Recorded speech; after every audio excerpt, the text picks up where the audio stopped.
WhatsApp guys, welcome back once again. इस कहानी की शुरुआत में हमें नारू नाम की लड़की को दिखाया जाता है जो अपने डॉग के साथ हंटिंग की प्रैक्टिस कर रही होती है और तभी वहाँ एक डियर को हंट डाउन करने की कोशिश करती है, लेकिन नारू बहुत छोटी है इसलिए नारू ये सब सीख रही थी। लेकिन तभी नारू का डॉग एक ट्रैप में फंस जाता है जिस पर नारू उस ट्रैप को निकाल देती है और उसके घाव पर दवा लगाने लगती है। लेकिन तभी अचानक बिजली कड़कने की आवाज सुनाई देती है और जब वो उसे देखती है तो वहाँ पर बड़ी सी यूएफओ दिखाई देती है जिसके बारे में वहाँ के लोगों को पता नहीं होता है और नारू उसे थंडरवर्ल्ड ही समझ रही होती है। इसके बाद वहाँ पर ताबू आ जाता है जो नारू का भाई होता है और वो एक बहुत अच्छा शिकारी होता है जो एक ही वार से उड़ते हुए ईगल को मार देता है। अब वो दोनों बात करने लगते हैं जिसमें ताबू अपने कतामिया के बारे में बताता है। असल में उसके पिता उसे हंट के लिए लेकर जाया करते थे जहाँ पर उसने ये सब सीखा हुआ था और उसे अपना कतामिया मिला था। नारू उसे बताती है कि उसने आसमान पे यूएफओ देखा है और उसे कहती है कि वो कतामिया के लिए प्रैक्टिस कर रही है। लेकिन ताबू कहता है कि नारू को अभी बेगंट करना होगा और वो भी जो नारू को हंट कर रहा हो। असल में उसे अपने शिकारी का शिकार करना होगा।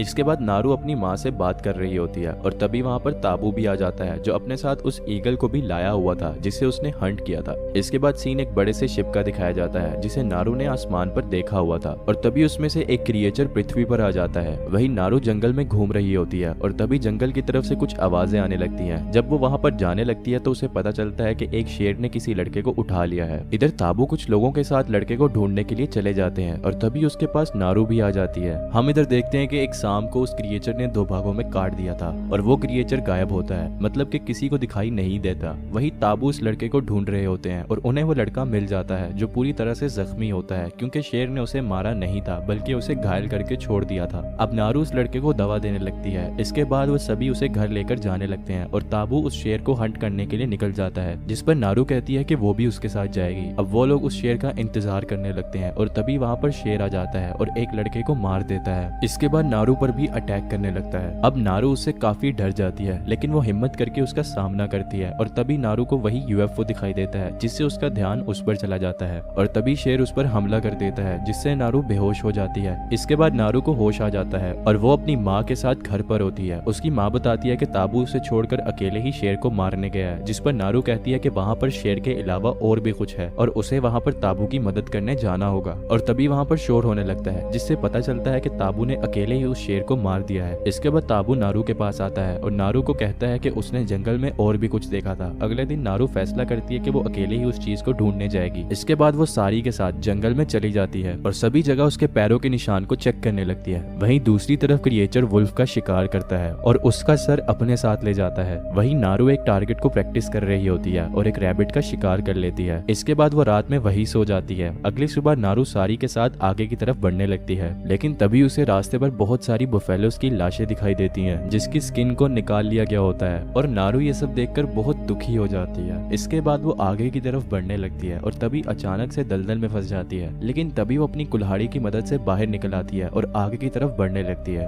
फिर उसे वहाँ पर एक भालू दिखाई देता है जिसके बाद भालू नारू को देख लेता है। नारू उसे मारने ही वाली होती है कि तभी उसे लगता है कि वो बहुत बड़ा है, जिसके बाद वो वहाँ से भागने लगती है और फिर लकड़ियों के ढेर में छुप जाती है और तभी वहाँ पर वही क्रिएचर आ जाता है जो पूरी तरह से गायब होता है और उस भालू को जान से मार देता है। अब खून लगने की वजह से नारू को क्रिएचर की आउटलाइन दिखाई देती है जिसको देखकर नारू बहुत डर जाती है, परंतु एलियन उसे नहीं देख पाता। इसके बाद नारू वहाँ से भागने लगती है और वो पानी के सहारे काफी दूर आ जाती है और तभी वहाँ पर उसके साथी मिल जाते हैं जो उसे ढूंढने के लिए आए थे। नारू उन लोगों को उस क्रिएचर के बारे में बताती है लेकिन वो उस पर यकीन नहीं करते हैं और तभी वहाँ से कुछ आवाज आने लगती है और देखते हैं कि वहाँ पर एक छोटा सा जानवर है और जब वो उसे उठाने लगते हैं तभी उस लड़के पर क्रिएचर की लेजर लाइट पड़ जाती है जिसकी वजह से उसकी वहीं पर मौत हो जाती है और तभी वो दोनों लड़के उससे लड़ने के लिए जाते हैं लेकिन वो उन्हें भी मार देता है। उसके बाद नारू वहाँ से भागने लगती है और तभी उसे एक लड़का मिलता है जो उस क्रिएचर से बचकर छुपा होता है, लेकिन तभी वो क्रिएचर उनका पता कर लेता है कि वो लोग कहाँ पर हैं। अब ये दोनों वहाँ से भागने लगते हैं। फिर तभी वो क्रिएचर उस लड़के को मार देता है जिसके बाद नारू का पैर एक ट्रैप में फंस जाता है और तभी वो क्रिएचर उसके पास आ जाता है लेकिन वो उसे नहीं मारता और वहाँ से चला जाता है।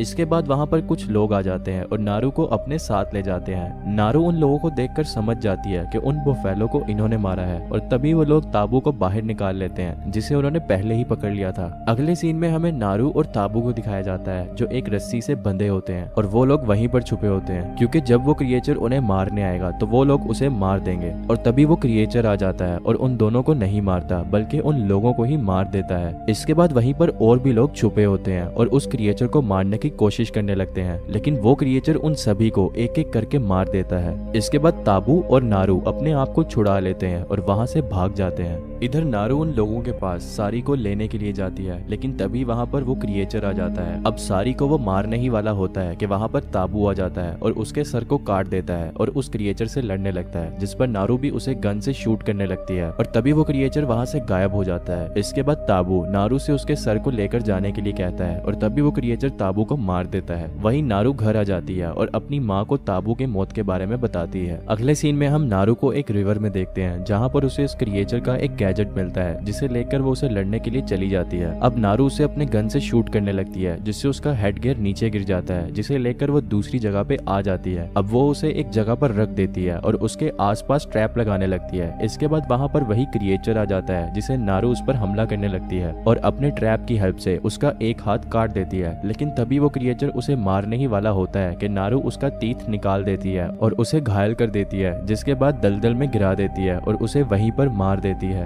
अगली सुबह नारू अपने घर वापस जा रही थी और उसके हाथ में क्रिएचर का कटा हुआ सर था, जिसे देखकर उसकी माँ बहुत खुश होती है और इसी के साथ ये कहानी यहाँ पर समाप्त हो जाती है। वीडियो अच्छी लगी हो तो वीडियो को लाइक कर दें और चैनल पर नए हो तो चैनल को सब्सक्राइब जरूर